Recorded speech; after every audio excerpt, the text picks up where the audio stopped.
नमस्कार, मी वचंद्र सतीश कानाळकर, राहणार तळेगाव दिघे. आज मी आलो आहोत दौंड तालुका दौंड जिल्हा पुणे या ठिकाणी. तर मावशींना एक दीड महिन्यापूर्वी आपण अमृत ज्यूस दिलं होतं. तर त्याचा जो रिझल्ट आलाय तो आपण मावशीकडून जाणून घेऊया, कशासाठी दिला आणि त्याचा जो रिझल्ट आहे तो कशाप्रमाणे आलाय तो आपण मावशीकडून जाणून घेऊया. सांगा मावशी, कसा रिझल्ट आला तुम्हाला? मला पित्त होत होतं. आठ दिवसाला मी दवाखान्यात ऍडमिट होत होते. तर आता ते घेतल्यापासून अजिबात उलट्या होत नाही. ते उलट्या होऊन ऍडमिट व्हावं लागत होते. ओके. आणि असं गाडीवर जरी चाललं ना तर मणक्याला मला डॉक्टरने ऑपरेशन करायला सांगितलं होतं.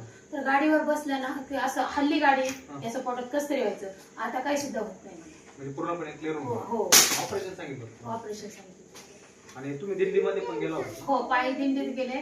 तर माझा पाय असा मुडपला होता. तर मी दवाखाना कुठं केला नाही, काय नाही, तसा पाय सुजला घेऊन वारी केली आणि तिथून येऊन हे औषध माझं चालूच होतं. हो, त्याच्यावर विश्वास ठेवून मला काही सुद्धा झालं. म्हणजे बघा मित्रांनो, आजींनी मावशींनी पूर्णपणे अमृत ज्यूसवर विश्वास ठेवला. पित्ताचा त्रास होता, उलट्या व्हायच्या, पूर्ण गोळ्या खात होत्या त्या.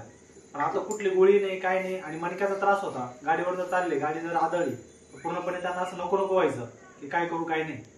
आणि पूर्णपणे दिंडीमध्ये दिंडीमध्ये पायवारी केली, पाय सुजलेला होता. तिथून आल्यानंतर अमृत ज्यूस चालू केलं, पूर्णपणे पाय पण वसरून गेला.